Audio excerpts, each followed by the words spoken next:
ನಮಸ್ಕಾರ.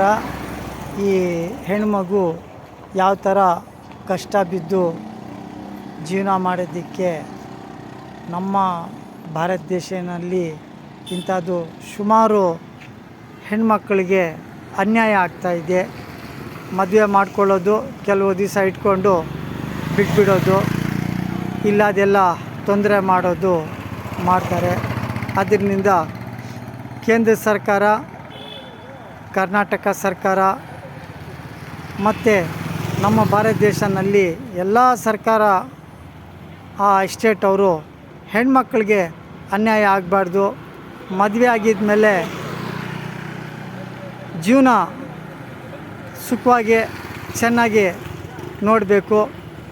ಆ ಹೆಣ್ಮಗು ಅಧಿಕಾರಿಗಳಿಗೆ ಬಂದು ದೂರು ಮಾಡಿದ್ರೆ ಅಥವಾ ದೇವಸ್ಥಾನ, ಪಂಚಾಯತಿಗೆ, ಮಸೀದಿಗೆ ಅವ್ರಿಗೆ ಸಂಬಂಧಪಟ್ಟಿದ್ದವ್ರಿಗೆ ದೂರು ಕೊಟ್ಟರೆ ತಕ್ಷಣ ಆ ಹೆಣ್ಮಗುಗೆ ಅಧಿಕಾರಿಗಳು ರಕ್ಷಣೆ ಕೊಟ್ಟರೆ ನಮ್ಮ ಭಾರತ ದೇಶಕ್ಕೆ ಒಂದು ಗೌರವ ಮರ್ಯಾದೆ ಇರ್ತದೆ. ಇಡೀ ಪ್ರಪಂಚನಲ್ಲಿ ತಾಯಿ ನಾಡು ಅಂದರೆ ನಮ್ಮ ಭಾರತ ದೇಶ. ನೋಡಿ, ಆ ಹೆಣ್ಮಗು ಎಷ್ಟೊಂದು ಭಾರ ಎತ್ಕೊಂಡು ಜೀವನ ಮಾಡೋದಕ್ಕೆ ಓಡಾಡ್ತಾ ಇದೆ, ಹೋಗ್ತಾ ಇದೆ. ಈ ಥರ ನಮ್ಮ ಭಾರತ ದೇಶದಲ್ಲಿ ಸುಮಾರು ಜನ ಇದ್ದಾರೆ. ಇವತ್ತು ಬಂಗಾರಪೇಟೆ ರೈಲ್ವೆ ಸ್ಟೇಷನ್ ಹತ್ರ ಹೋಗಿದೆ.